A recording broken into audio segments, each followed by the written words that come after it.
Sveiki visi. Tai šiandieną mano tema, apie kurią kalbėsiu, bus apie norus. Apie norų rašymą, apie tai, kaip tos norus išsigryninti, kaip suprasti, ko mes norime. Ir iš tikrųjų čia yra viena sunkiausių temų, apie kurią galime kalbėti. Ir iš tikrųjų tai vienas iš sunkiausių klausimų, kuriuos galime savo patys užduoti. Tai yra, ko aš noriu. Ir tai nėra kalba vien tik apie tai, apie materialius dalykus, kad aš noriu ten mašinos kažkokios, aš noriu ten kažkokio tai namo ant jūros kranto ir panašiai. Tai be abejo, tai irgi yra norai, bet aš kalbu apie daug rimtesnius, tos gilesnius norus. Ir tų visų tokių įprastinių materialių dalykų, tai galim mums tiesiog šauti galvą ir mes galim pasakyti, kad mes to norim, bet iš tikrųjų, ar mums to reikia, ar ne? Ir norėti, turėti kažką, ko mums tikrai reikia, tai yra pagrindinis tikslas mūsų. Nes galime norėti ir dalykų, kurių mums visiškai nereikia, ar ne? Tai pradėkime nuo to. Ir ar kada nors savęs paklausėte to klausimą, ko aš noriu, ko man iš tiesų reikia, ką aš norėčiau dirbti, ką aš norėčiau gyvenimą pasiekti, kokį vyrą ar moterį šalia savęs norėčiau turėti, kiek vaikų norėčiau turėti, galų gale kokias šalis aplankyti, ar kad ir tos pačius namus, ar ne, kokius turėti, nes namų visiems reikia šiais laikais. Tiesiog vieniem reikia paprasto kelių kambarių buto, kitas galbūt norės didžiulės vilos ant jūros kranto, ar ne? Tai tie norai yra taip pat skirtingi pas kiekvieną. Tai va čia ir yra klausimas, ar jūs kada nors klausėte savęs, ko aš noriu? Ar tiesiog gyvenate tame tokiame miserable pasaulėlyje, tokiame apniukusiame, kur patys ne tik, kad nežinote, ko norite, bet ir nežinote netgi, kaip norėti. Ir ko jums reikia, nežinote. Kažkokia tai apėmusi apatija ir jums atrodo, kad jūs iš vis nieko nebenorite gyvenime, ar ne? Tai čia jau viena yra iš tų fazių, kur iš tikrųjų jūs turėtumėte po truputėlį pradėti mąstyti, kad arba jums reikia kreiptis kažkokios tai pagalbos, kuri jums padėtų iš tikrųjų suprasti, kodėl jūs jaučiate tokius jausmus. Ar ne? Nes tokius jausmus jausti, vadinasi, jau tai yra pirmas signalas, kad kažkas yra negerai. Ar ne? Nes kiekvienas normalus žmogus, sveikas žmogus, gyvenimu besidžiaugiantis žmogus, jisai žino, ko jisai nori ir jisai stengiasi tai gauti, pasiekti, ar svajoja bent jau apie tai, ar ne. O jeigu jūs jau nebeturite tų norų ir noro netgi pačio norėti, ar jėgų norėti, vadinasi, jau čia reikėtų kažkokios galbūt rimtesnės pagalbos. Bet viskas prasideda nuo vieno vienintelio noro. Užtenka vienintelio noro, tai norėti savo padėti. Norėti išlysti iš tos pozicijos, kurioje jūs esate ir norėti daugiau, ar ne? Tai čia yra vienas pagrindinis noras, nuo kurio viskas prasideda. Tai jeigu jūs turite šį norą, tai tikrai kviečiu toliau pažiūrėti šį video, ką aš pakalbėsiu, ką aš turiu papasakoti. Ir tikiuosi, kad tai jums padės šiek tiek suprasti apie save ir galbūt kažko ir panorėti. Tai pirmasis klausimas, iš tikrųjų, kurio turėtumėte savęs paklausti, ar ne, tai ar tave tenkina toks gyvenimas, kokį šiuo metu gyveni. Iš tikrųjų, mes turėtume skirti labai daug laiko pabūti su savimi ir su savo mintimis, paklausinėti savęs tam tikrų klausimų. Ar ne? Jeigu lengviau, kad kažkas kitas klausia tų klausimų, tai galite paprašyti, kad jūsų kažkoks artimas žmogus ar draugas paklausinėtų jūsų tam tikrų klausimų, ar ne, ir tada jūs tiesiog galėtumėt atsakyti. Bet šiaip tas vidinis dialogas su pačiu savimi yra pats svarbiausias dalykas, ar ne, ir dažniausiai mes tam tikrų dalykų net negalime atsakyti kitiems žmonėms, nes ar gėdėjamės, ar bijome, ar jaudinamės kažkaip tai, ir dėl to tas vidinis dialogas su pačiu savimi yra labai labai svarbus. Tai atrasti nors keletą minučių per dieną su savimi pasikalbėti, tai yra labai labai daug. Jeigu pradėsime nuo to, bet aš sakyčiau, kad reikėtų pirminio to tokio dialogo su savimi tikrai kažkurio tai laiko. Tai ar išeikite pasivaikščioti, ar atsisėskite sode ir pagalvokite, ar atsisėskite pamedituoti, ar dar kažkaip susigalvokite, kaip jūs galėtumėte pabūti su savimi. Ir paklausinėti tų klausimų ir išsigryninti, ko jūs galbūt norėtumėte. Tikrai rekomenduoju pasiruošti ir popieriaus lapą bei rašiklį, kad galėtumėte savo tam tikras mintis ir užsirašyti. Dažniausiai tai, ką mes užsirašome, labiau stringa į mūsų pasąmonę ir tai labiau išliekamąją vertę turi. Tai tas mūsų pokalbis, minčių išreiškimas, norų užrašymas kažkoks tai, apie kurį būtinai šiandieną pakalbėsime. Tai panagrinėkime tą klausimą plačiau. Ar man patinka mano dabartinis gyvenimas? Kartais gali jums pasirodyti, kad jums yra labai labai patogu tiesiog gulėti ant sofos, nieko nedarant, susikūrus savo komforto zoną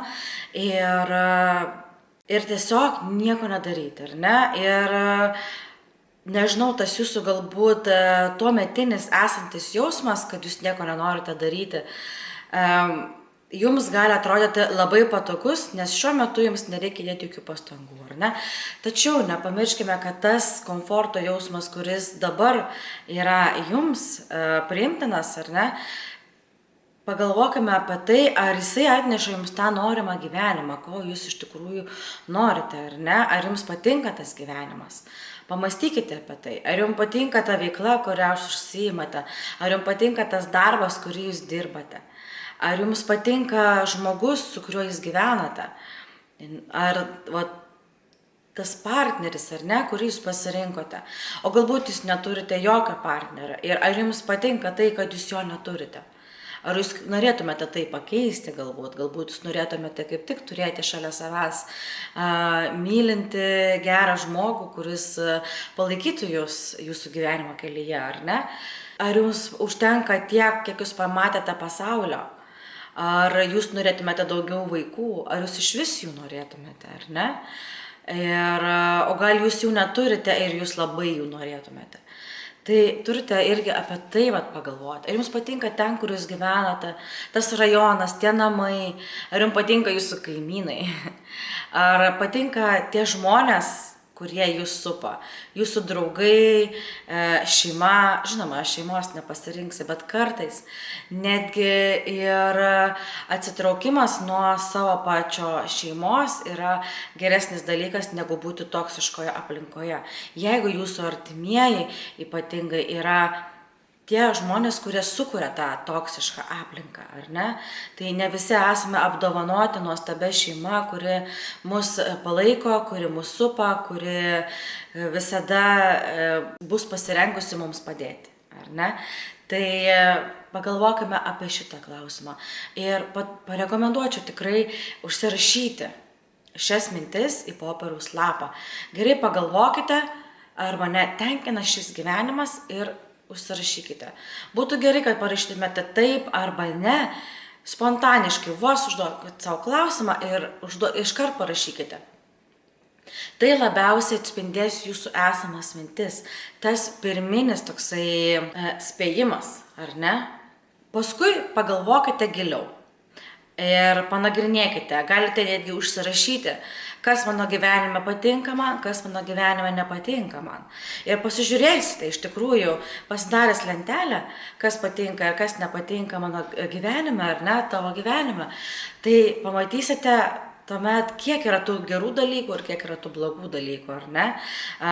Ir galbūt tai suteiks jums aiškesnę viziją apie tai, kaip tas jūsų gyvenimas šiuo metu atrodo ir ar jis jums iš tiesų patinka. Ar jūs tik bandote save apgauti tam, kad galėtumėte ilgiau išlikti savo komforto zonoje ir nieko nedaryti, ar ne? Bet tai iš tiesų jums net neša jokios laimės. Tai jeigu kalbant apie tą komforto zoną, ar ne, tai ar jums patinka gyventi komforto zonoje susikūrus tą savo ramybės burbulą, ar jums nepatinka komforto zona, ar jums patinka visada išeiti iš jos, ar jums patinka galbūt iššūkiai. Man asmeniškai, tai pavyzdžiui, patinka iššūkiai, aš negalėčiau gyventi be gyvenimo iššūkių. Man kaip adrenalino šito reikia ir aš visada einu į priekį, bandau kažką daryti, kažką stengtis, kažko siekti, kažką planuoti. Pas mane visada yra belinkiek veiklos, nors ir aš būnu pervargusi ir tikrai ne visada spėju atrasti laiko ir pailsėti, ir pabūti su šeima, ir pabūti su draugais ir su antra pusė. Tačiau pas mane visada gyvenimas verda, nes tiesiog tai esu aš. Ir jeigu aš turėsiu kažkiek tai tos ramybės, ar ne, kažkokį tai sėslų, ramų gyvenimą, man taip jau buvo praeitais metais, kada po savų vestuvių teko įkristi tą esamą duobę ir kada viskas nutrūko, tas bėgimas, lėkimas, atsirado kažkoks tai ramybės kelių mėnesių tarpas. Aš realiai pradėjau dusti nuo neturėjimo veiklos, nuo nežinojimo, kur save padėti, kuria kryptimi eiti, jau tada visiškai nebežinojau, nei ką aš noriu daryti. Ir tie keli stagnacijos mėnesiai tiesiog aš galvojau, kad mane suės iš vidaus. Ir tikrai pradėjau nykti ir daug dalykų pradėjo darytis blogai ir vienu žodžiu pati save įstūmiau į šitą poziciją. Todėl, kad aš leidau savo negatyviom mintim mane užvaldyti. Mes turime valdyti emocijas, ne emocijos turi valdyti mus. Turime išmokti šitą dalyką. Aš vis dar to mokausi, bet man jau tikrai pavyksta ir aš labai tuo džiaugiuosi. Ir nuo tada, kai man pradėjo pavykti kontroliuoti savo emocijas, savo mintis, nuo tada gyvenimas iš tikrųjų pasisuko kita linkme. Tai pirmiausia, tikrai turime pagalvoti apie tą komforto zoną. Jeigu mums patinka gyventi toje komforto zonoje, viskas gerai. Bet ar tu susikūrei tą komforto zoną tokią, kokią tu nori, kad jinai būtų? Ar tu viską joje pasiekei, ar ne? Kokia yra to kaina sėdėjimo komforto zonoje? Galbūt tavo komforto zona yra tiesiog tarp 4 nuplyšusių sienų ant sofos, bet iš tikrųjų tu mąstai giliai viduje, kad tu norėtum geresnio gyvenimo, kad tu norėtumai gražesnių namų ir kad tu norėtumai tą sofą dalintis su kažkuo kitu, ar ne? Bet tu tiesiog bijai išeiti iš tos komforto zonos, kad tai pasiektum ir dėl to tu gyveni su ta baime, su ta nelaiminga būsena savyje, vien dėl to, kad tu esi toj komforto zonoje. Tai kokia yra to kaina? Tai yra jūsų laimės kaina. Tai yra jūsų savivertės kaina. Tai yra jūsų meilės kaina. Ar tai nėra per didelę kainą iš tiesų? Klauskite savęs. Tas sėdėjimas komforto zonoje. O gal reikėtų šiek tiek truputį kažką tai pakeisti, šiek tiek kažką pabandyti išeiti iš tos komforto zonos, kad galėtumėt susikurti tą geresnę komforto zoną, ar ne, kurioje jūs galėtumėt gyventi. Komfortas gali būti labai geras. Komfortas gali būti iš tikrųjų labai turiningas. Kažkas gali pasistengti 2-3 metus, 5 metus, ar ne, ir turėti viską, apie ką svajoja, tą komfortišką gyvenimą, gražius namus, šeimą, keliones aplink pasaulį ir visa kita. Ir jiem tai prireikia kelių metų pastangų, ar ne, kad tai pasiektų.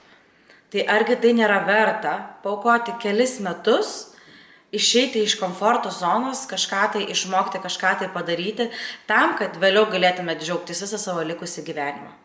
Pamastykite apie tai. Taip pat, apie ką dar labai norisi pakalbėti ir apie tą viziją. Kaip save matote, tarkime, po 3, 5, 10 metų, ar ne? Tai ar jūs save matote lygiai taip pat sėdint ant tos pačios apiplyšusios sofkutės? Na, čia kaip pavyzdys, juk ne visi mes sėdėme ant tokios sofkutės, ar ne? Čia tiesiog kaip pavyzdys, nepriimkite niekas to asmeniškai. Tiesiog ar jūs save įsivaizduojate lygiai toje pačioje vietoje, su to pačiu žmogumi, tame pačiame darbe, veikianti, daranti tą patį darbą ir su ta pačia esančia gyvenimo patirtimi po 5-10 metų, pavyzdžiui. Ar jūs galite save įsivaizduoti nuolatos esant toje pačioje pozicijoje, toje pačioje vietoje? Gerai pagalvokite apie tai. Manau, kad šitas klausimas ar atsakys, ar verta išeiti iš tos komforto zonos, ar verta kažką pradėti stengtis. Nes jeigu jūs nenorite būti tokia pati, būti toks kaip pat, kokie esate, ar ne? Jeigu norite kažko tai geriau, tuomet gal ir vertėtų truputėlį pabandyti pakeisti tą savo gyvenimą, ar ne? Kartais nuo tų kelių žingsnelių, nuo tų pačių pradinių žingsnelių, ką mes užsibrėžime, kad, aš pabandysiu, nuo jų viskas prasideda. Ir užsisuka taip, kad nebenorite grįžti. Kai pamatysite, kad jūsų gyvenimas keičiasi į gerąją pusę, jūs nebenorėsite grįžti atgal. Aš jums garantuoju. Tai va, ir pagalvokite tikrai, arba 5-10 metų norėtumėt būti ten pat. Aš kaip pagalvoju, ar aš norėčiau būti ten pat, tikrai ne. Aš save įsivaizduoju po 5 metų visai kitur, po 10 metų aš įsivaizduoju darančią visai kitus dalykus, kitus darbus ir iš tikrųjų mano tikslas yra labai koncentruotas, aš labai norėčiau padėti žmonėm, kuo daugiau padėti. Aš visada jaučiausi gimusi, tarsi turėčiau kažkokią tai misiją. Aš jaučiausi gimusi padėti žmonėm. Ir galbūt aš neturiu kažkokio tai medicininio išsilavinimo, tačiau aš esu perėjusi be proto sunkų kelią ir aš esu prikaupusi labai daug gyvenimiškos patirties, taip pat išėjusi iš tos duobės, kurioje aš buvau. Aš supratau, kad daugybė žmonių yra tokioje pačioje pozicijoje ir aš tiesiog degu noru padėti. Tai jeigu nors kažkam padės mano video, aš labai džiaugsiuosi. Tai man tai yra mano gyvenimo prasmė ir mano tikslas. Vienas iš tikslų, tiesą pasakius. Tai save po 5-10 metų aš matau visai kitoje pusėje ir labai tikiuosi, kad tai viskas išsipildys. Netgi po 3 metų aš įsivaizduoju save visai kitoje vietoje ir visai kitokį savo gyvenimą. Ir neįsivaizduoju savęs gyvenant tose pačiose namuose, neįsivaizduoju savęs darant tą patį darbą po tų pačių 5 metų, ar ne? Aš turiu labai daug vizijų ir iš tikrųjų visą tai pradėjo manyje busti po to, kai pradėjau po truputį stengtis išlipti iš tos komforto zonos ir domėtis tą saviugdą ir tais norais, ar ne? Tai atsakykite savo į šitą klausimą ir tada žinosite, ar verta stengtis. Tai jeigu kalbant apie tai, kad jūs supratote, jog norite kitokio gyvenimo ir čia jau yra, žiūrėkite, dar vienas jūsų noras, ar ne? Noras kito gyvenimo, geresnio gyvenimo, ar ne? Ir tada pradėkime nuo visų likusių norų, ar ne? Kad juos išsigryninti. Tai pirmas mano patarimas būtų pabandyti pasidaryti norų sąrašą. Tai pasimkite prieš save didelį popieriaus lapą, tušinuką ar pieštuką, kaip jums patogiau, ir pabandykite susirašyti 100 norų. Čia yra nemenkas iššūkis. Aš kai bandžiau daryti šitą užduotį, tai susirašiau tik 50 norų ir mano tas pirminis toksai pradėjimas rašyti, Dieve brangus, kaip aš nors 10 surašysiu, nes iš tikrųjų nežinojau pati. Ir aš tiesiog sėdėjau ir galvojau, gerai, 1 norą užsirašiau, 2 norą užsirašiau. Galvojau, 3 norą užsirašiau ir tada pradėjo piltis tiesiog. Taip, tik žiūriu, jau 10, jau 20 norų yra ir kol galų gale 50 pasiekiau. Bet tai buvo mano maksimumas ir aš tuo metu nežinau, ko tikrai daugiau galiu norėti. Bet kiekvienam yra iš tikrųjų skirtingai, ne? Gal jums pavyks tą 100 norų surašyti, bet net ne esmė kiekis, ar ne? Esmė tai pabudinti savyje tą norą norėti. Ir pagalvoti po truputėlį, ko jūs norite. Tai tie norai, kokie jie gali būti, ar ne? Absoliučiai viskas. Nuo mašinos iki plaukų spalvos, šeimos narių, gyvenimo, darbo, tikslų, karjeros, pinigų sąskaitoje likučio, ar ne? Absoliučiai viską gali būti. Bet vienas labai labai svarbus dalykas yra, kad kiekvieną norą turite labai tiksliai išreikšti ir apgalvoti, ar ne? Ir turite išjausti širdimi. Mūsų pasąmonė, jinai klausosi mūsų norų. Ir jinai fiksuojate. Ir ypatingai, kai jūs tai užrašote, ar ne, jinai tai pasiema pas save į pasąmonę.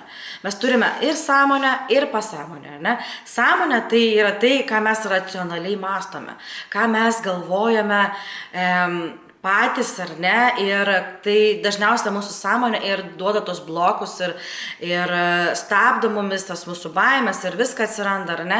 Mes galvojame ir pergalvojame dalykus, o pasąmonė, jinai pasiema į vidų, jinai nesipriešina niekam, ką jūs galvojate. Ir jeigu jūs galvosite blogai, jinai ir vadovausis tai tomis blogomis mintimis. Jeigu jūs mąstysite gerai, pasąmonė pratrauks tos gerus dalykus. Tai čia yra dar netgi atskira tema iš tikrųjų, bet būtent kai rašai norus, turi išjausti tai, turi savo tai pasakyti, aš to noriu. Ir labai labai tiksliai apibūdinti tą savo norą. Jeigu tai yra mašina, gali pasakyti, aš noriu ryškiai raudonos spalvos BMW X5 2025 metų, 4 ten durų, ar ten, nežinau, ten kokio ten variklio ir panašiai. Žodžiu, viską įvardina, taip tiek, va taip ir užrašo. Ir galite netgi pasakyti, kad aš jos noriu ją gauti per šį pusmetį. Ar ne? Ar nusipirkti, ar gauti dovanų, ar laimėti loteriją, galite netgi įvardinti. Ar ne? Tai ir galite, pavyzdžiui, jeigu norite susilaukti vaikų, pavyzdžiui, tai galite įvardinti, kad norite susilaukti vaikų šiais metais, ten ar mergaitės, ar berniuko, kad vaikas būtų sveikas, protingas, gražus, ramus, visokias jūs norite, ar ne? Jokių būdų neįsileiskite jokių neigiamų minčių. Jeigu nors vieną neigiamą mintį įsileisite, kad yra apie tos pačius vaikus, arba jeigu jūs laukite šiuo metu, ar ne, jokių būdų negalvokite, kad jūsų vaikas kažkoks, tai tarkim, gimtų turintis kažkokią tai negalią, ar neįsileiskite savo tų baimių. Jokių būdų. Turite galvoti, kad mano vaikas gims sveikas, guvus, protingas, neturintis jokių ligų, gimdymas bus lengvas, nėštumas bus lengvas, sėkmingas. Įteikite savo šitas mintis, savo šitą tokį norą, kad jūsų vaikas gimtų būtent toks ir ne kitoks. Ir taip ir bus, ar ne? Jeigu save valdysite baimėmis, tuomet negarantuoju jums, kad geri dalykai atsitiks, ar ne? Nes jūs pasąmonėje nusadinote tą savo mintis. Tai kuo mažiau negatyvių minčių. Čia iš tikrųjų pirmas dalykas turėtų būti, ką kiekvienas žmogus turėtų padaryti.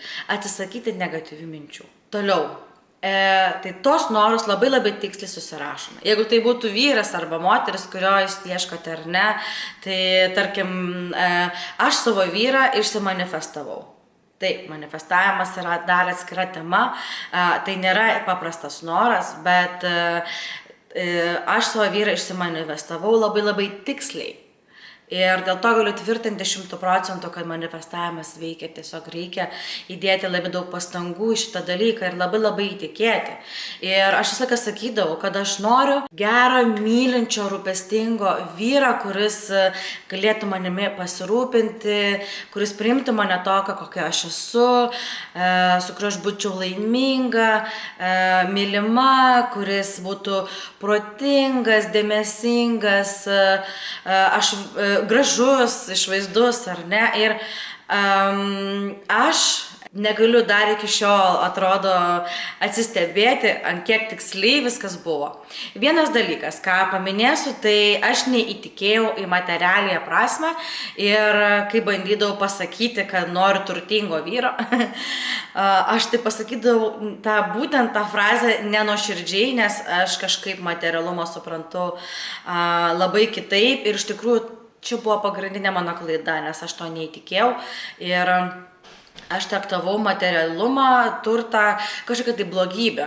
Aš labai bijodavau, kad mane žmonės pasmerktų ir pasakytų, kad aš esu kažkokia barakuda ir panašiai, ir ta baimė mane antiek slopino ir aš iki šiol nesu nei ten kažkokia turtuolė, nei kažką, vien tik dėl savo nepakeisto mąstymo apie turtus. Ir aš labai stipriai dėl to dirbu dabar. Ir kokią kartą aš papasakosiu, kodėl aš noriu pakeisti savo požiūrį šiuo klausimu. Bet kas atsitiko, ar ne, tai kadangi aš neišjaučiau to noro, kad mano vyras būtų turtingas, tai aš ir gavau paprastą vyrą.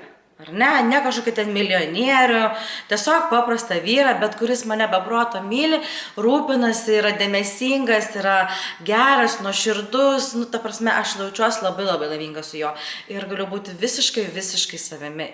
Tai yra tai, ko aš norėjau ir aš tai išjaučiau. Turite norėti ir išjausti kiekvieną savo žodį, kurį sakote.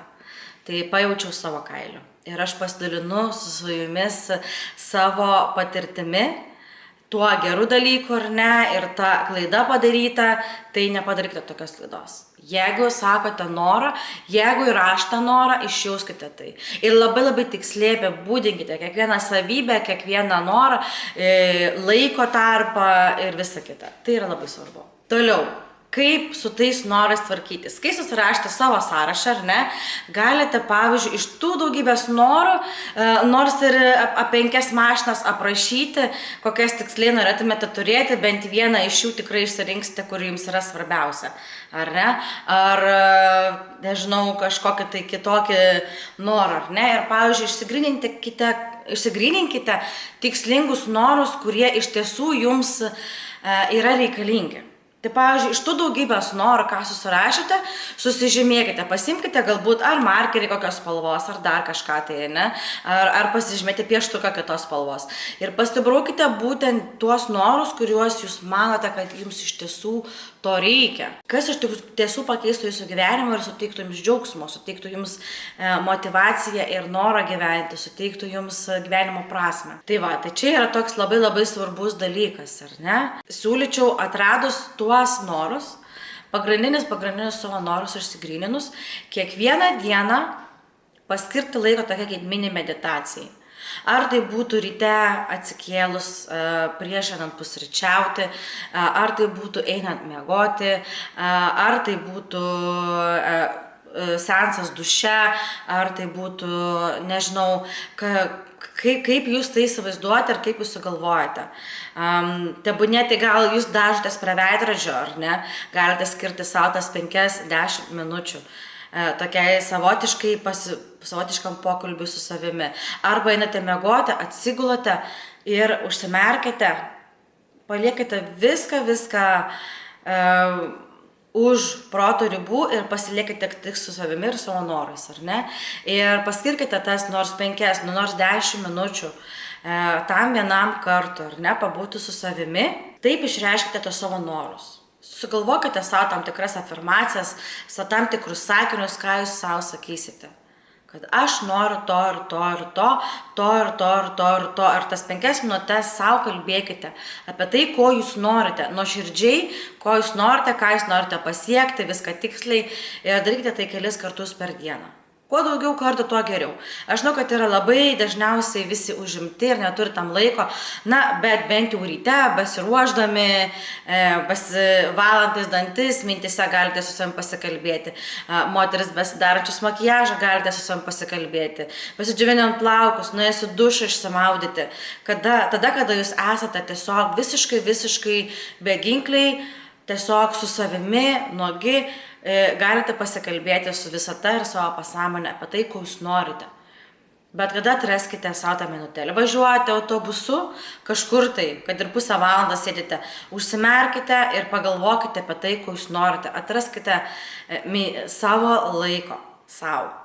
Ir pamatysite, jeigu kiekvieną dieną savo kartosite apie savo norus, nuoširdžiai, ko jūs norite, savo to pozityvo įsikvėpsite, kartosite visokius geros dalykus, pamatysite savo gyvenime pokytį. Jūs net neįsivaizduojate, kokį pokytį galite pasiekti savo gyvenime, pradedant galvoti ir kartoti.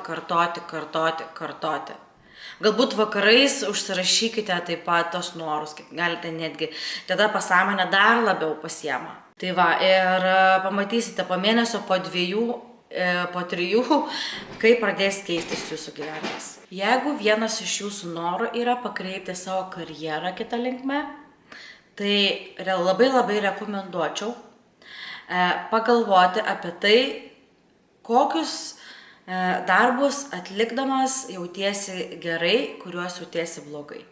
Galbūt jau esi išbandęs daug dalykų gyvenime ir negali atsirinkti, ko norėtum. Arba esi išvis nieko nebandęs gyvenime, arba dirbai visą savo gyvenimą tam tikrą darbą, ar ne, labai norėtum pokyčių, bet nežinai ko. Tai labai rekomenduočiau tiesiog pasidaryti tokią lentelę. Vienoje pusėje pasirašyti darbus, kokius yra tekę tau atlikti, ir kitoje pusėje pasirašyti, kokias emocijas tau tai sukelia. Pavyzdžiui, darbas parduotuvėje, darbas ofise, darbas valgykloje, darbas restorane, darbas kelionių agentūroje, brokerė, dar kažkom tai ar ne.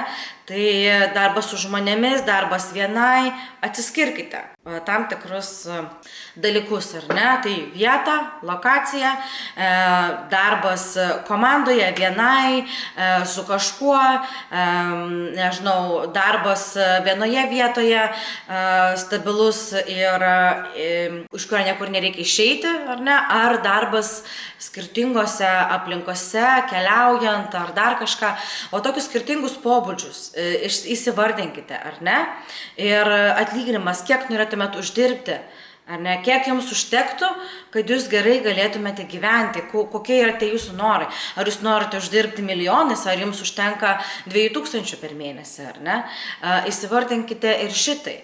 Nes čia yra labai svarbus faktorius. Įsivardinkite, ar norite nuo kažko tai priklausyti, ar kažkam tai dirbti ir tiesiog gauti atlyginimą ir negalvoti apie daugiau nieko kitą, tai kad dirbate savo darbo valandas ir išnate namo, ar jūs norite dirbti savo ir savo darbo laiką planuotis. Bet turite turėti omenyje, kad darbas savo kartais gali būti 24 valandas per parą, 7 dienas per savaitę ir ypatingai pirmus 4 metus, kol pastatysite savo verslą ant kojų. Tai turite turėti šitai omeny. Ir ar jūs būsite tam pasiryžęs. Tai iš tikrųjų pamastykite tokius dalykus ir susirašykite toje lentelėje. Manau, tikrai atsivers jums naujas galimybės ir jūsų mintis atras už ko užsikabinti. Kai atliksite šiuos pratimus, kai jau maždaug išsigryninsit, ko galite norėti, pagalvokite apie tai, kas gali padėti jums pasiekti. Daugelis jūsų, taip pat ir aš neišimtas, lygiai taip pat, turėjau įvairiausių pasąmoninių blokų. Ir aš norėdavau daug dalykų, bet aš galvodavau, kad aš negaliu. Aš to neverta, aš negaliu to pasiekti, čia tas noras visiškai nerealus, čia niekada man taip neatsitiks, čia aš to niekada nepasieksiu, aš net nedrįsdavau norėti kai kurių dalykų. Ir tai yra labai didelė klaida. Ir daugelis dalykų iš tikrųjų mūsų pasąmonėje glūdi labai giliai, tie visi blokai, kodėl mes taip galvojame. Daug ką mes atsinešame iš vaikystės, iš paauglystės etapų, iš kažkokių nesėkmių, iš tam tikrų žmonių, kurie mums įteigia tam tikrus dalykus į galvą, ar ne? Ir tą nepasitikėjimą savimi, netikėjimą savimi. Ir čia yra labai atskira didelė tema, kurią mes būtinai paplėtosime kitą kartą, nes kitaip šitas video niekada nesibaigs. Tai iš tikrųjų mūsų pasąmonė mums blokuoja mūsų norus ir mūsų norų siekimą. Tai turime susitvarkyti su savo pasąmoniniais blokais, turime išmokti juos atpažinti ir turime uždrausti savo įsileisti negatyvą į savo gyvenimą, o tik pozityvias mintis. Turime išmokti prisijaukinti ir manifestavimą, kas yra nuostabus dalykas. Ir mes būtinai apie tai pakalbėsime. O dabar šiandien tiek. Pamastykite apie tai, ką kalbėjau, atlikite užduotis, kurias rekomendavau atlikti. Bent jau mintise tai tikrai, bet būtų geriausia, jeigu viską užsirašytumėte iš tiesų. Ir tik tada pajausite tą poveikį. Ar ne? Tada pamatysite visus tos skirtumus. Galbūt padės jums tai išsigryninti tos savo norus, ar ne? Ir iš tikrųjų darbas su savimi yra labai svarbi, neatsiejama dalis tobulėjimo, saviugdos ir tikslų siekimo link. Tai labai linkiu visiems, kad visų norai išsipildytų ir norėkite. Mes galime norėti visko ir nieks negali mums uždrausti. Net patys nerealiausi norai, jie išsipildo. Ir aš garantuoju, kad taip atsitiks ir jums. Tai ačiū, kad žiūrėjote ir iki sekančio.